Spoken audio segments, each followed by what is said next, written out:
Saudara-saudari yang terkasih dalam Kristus, dalam bacaan pertama kita mendengarkan bagaimana para murid pada saat itu, para jemaat perdana, mereka sama sekali tidak mementingkan diri sendiri, tetapi mereka mementingkan kebersamaan yang ada di dalam mereka. Mereka sehati dan sejiwa dalam karya pelayanannya.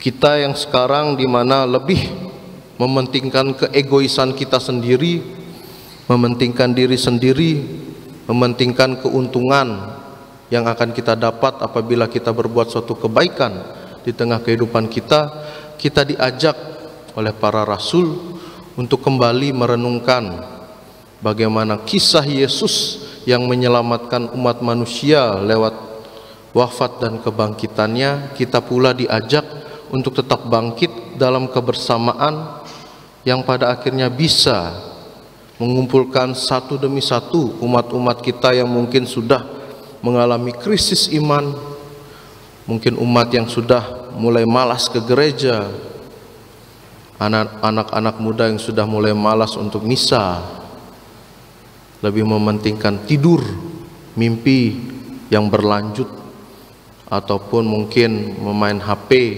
sampai lupa waktu.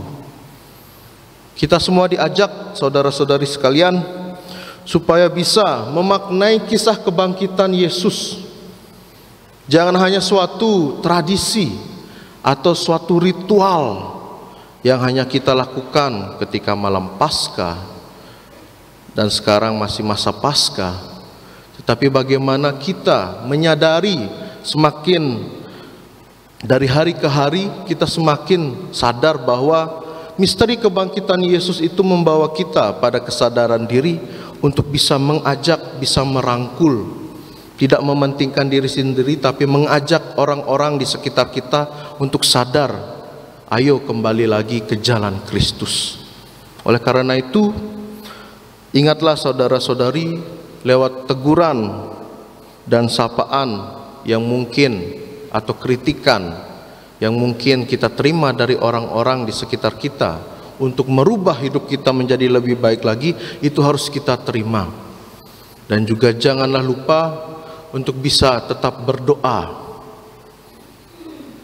Beberapa hari lalu saya lihat di TikTok bagaimana orang yang kerasukan setan,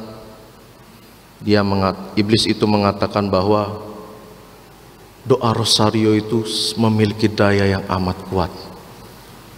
Orang yang berdoa rosario, atau bahkan orang yang hanya membawa rosario kemana-mana, iblis enggan untuk menghampirinya, iblis takut untuk mengganggunya. Sehingga berdoalah kepada Tuhan, berdoalah lewat perantaran Bunda Maria.